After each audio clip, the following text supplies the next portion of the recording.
ఈరోజు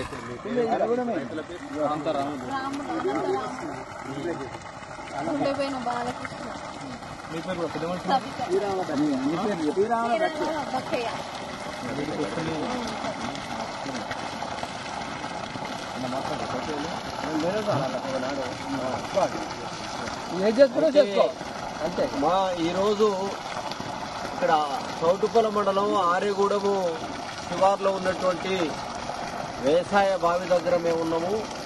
ఇక్కడ రైతులు, మీ పేరు? అనంతరాములు,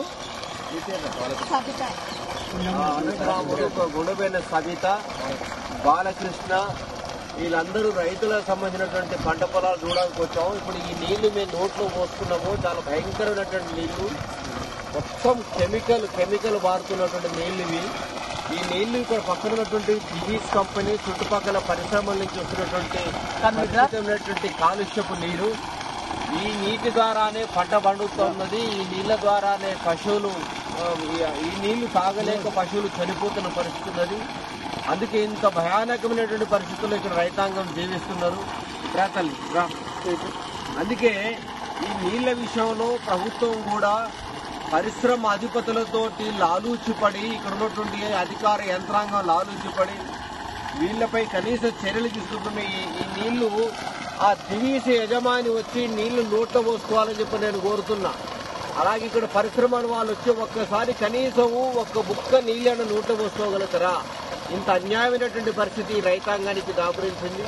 అందుకే దీనిపై జిల్లా కలెక్టర్ గారు ఈ గ్రామాన్ని సందర్శించాలి, ఆర్డీఓ గారు సందర్శించాలి. ఈ రైతాంగంతో జిల్లా కలెక్టరేట్ ముట్టడి చేస్తాం, దివీస్ కంపెనీ ముందు ధర్నా చేస్తాం. ఆ రకంగా ఇక్కడ నష్టపోయినటువంటి రైతాంగం విషయంలో ప్రభుత్వం ఆలోచన చేయాల్సింది కోరుతున్నాం. అందుకే ఈ రకమైనటువంటి స్థితి క్రమేపీ వ్యవసాయాలు బందయ్యే కాడికి వచ్చింది. అలాగే పశువులు కూడా దాదాపు అమ్ముకుంటున్నారు. ఈ స్థితి ఇక్కడ ఉన్నది కాబట్టి ఈ ప్రభుత్వాలు, ఇక్కడ ఉన్నటువంటి రేవంత్ రెడ్డి గారు కాంగ్రెస్ ప్రభుత్వం, ఇక్కడ ఉన్నటువంటి స్థానిక ఎమ్మెల్యే రాజగోపాల్ రెడ్డి గారు, ఎంపీ గారు అందరూ కూడా దీనిపై పరిశీలన చేయాల్సింది కోరుతా ఉన్నాం.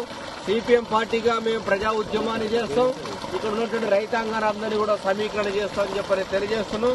ఒక్కసారి రైతులు కూడా వాళ్ళ బాధని మీ ముందు వినిపిస్తారు. ఇదిగులో వస్తే ఏం చేసిందంటే మాకు కావాలి నీళ్ళు, మాకు కానీ కావాలంటుంది. మాకు కావాల్సిన సార్లు కూడా అడిగినాం.